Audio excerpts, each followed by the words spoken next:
দীঘায় যারা একটু ভালো হোটেলের সন্ধান চাইছো তারা কিন্তু নিউ দীঘাতে হোটেল আভাইগামাটা দেখতেই পারো। কারণ আমরা ছিলাম দুদিনের জন্য। দেখতে পাচ্ছ আমার ব্যালকনি থেকে পেছনের ছোট্ট করে একটা সুইমিং পুলের ভিউ। এরপর চলো তোমাদের পুরো হোটেলটা একটু ঘুরিয়ে দেখাই। বড় একটা সুইমিং পুলের সুবিধা তো তোমরা পাবেই এখানে। প্রত্যেকটা রুমই রয়েছে সুইমিং পুল লাগোয়া। এছাড়া অফ সাইডেরও কিছু রুম রয়েছে, সেটা তোমরা যখন বুকিং করবে এটা একটু কথা বলে নিও যে তোমরা কোন দিকের রুমটা চাইছো। এই জায়গাটা দেখো, এখানে কিন্তু বেশ বসে জমিয়ে আড্ডা মারার একটা দারুণ জায়গা। নিচে রয়েছে মাছেদের জলকেলি।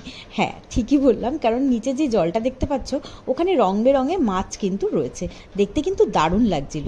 পাশে কিছু বসার জায়গাও ছিল, সেখানে বসেও কিন্তু তোমরা বিকেলে স্ন্যাক্সের সাথে আড্ডাটাকে দারুণ এনজয় করতে পারো। এরপর রয়েছে তো বললামই বড় একটা পুল। পুলের মজা তো তোমরা সারাক্ষণই নিতে পারো, সকাল 8টা থেকে রাত্রি 8টা পর্যন্ত। আর এইখানে চলছে হচ্ছে বাবা আর ছেলের জলকেলি। এরা কিন্তু মানে হোটেলে আসলেই পুলে নেমে বসে থাকে। সমুদ্রে আমরা খুব একটা স্নান করি না, সেই জন্য আমরা একটু পুলেই বেশি থাকি, কেননা সমুদ্রে স্নান করা এখন আর ঠিক হয়ে ওঠে না আমাদের। তো যাই হোক, হোটেলের পুলের জলটাও বেশ পরিষ্কার ছিল, খুব মেনটেন হোটেলটা। তো যেটা সব জায়গায় সব ক্ষেত্রে কিন্তু থাকে না, বিশেষ করে এই ধরনের জায়গায় হোটেলগুলোর ক্ষেত্রে।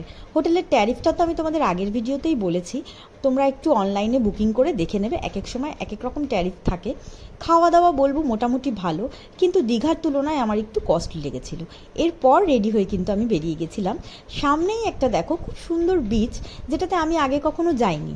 তো গাড়ি নিয়ে নিউ দীঘা থেকে একটু বেরোতেই দেখলাম ঢেউসাগরটা ক্রস করলেই খুব সুন্দর একটা বিচ, একদমই খালি ছিল বিচটা। সিঁড়ি দিয়ে ওপরে উঠে, হ্যাঁ ঠিকই বলেছি, সিঁড়ি দিয়ে ওপরে উঠে দেখো আবার একটু নিচের দিকে নামলেই কিন্তু এই বিচটা পড়ে। আমার তো বেশ সুন্দর লেগেছিল, কারণ এতদিন কিন্তু আমি এই ধরনের কিছু দেখিনি দীঘাতে। তো নতুন নতুন জিনিস এক্সপ্লোর করলাম এবার এসে। আর যারা এই হোটেলটা বুক করতে চাইছো তোমরা কিন্তু অনলাইনে বুকিংটা করতে পারো।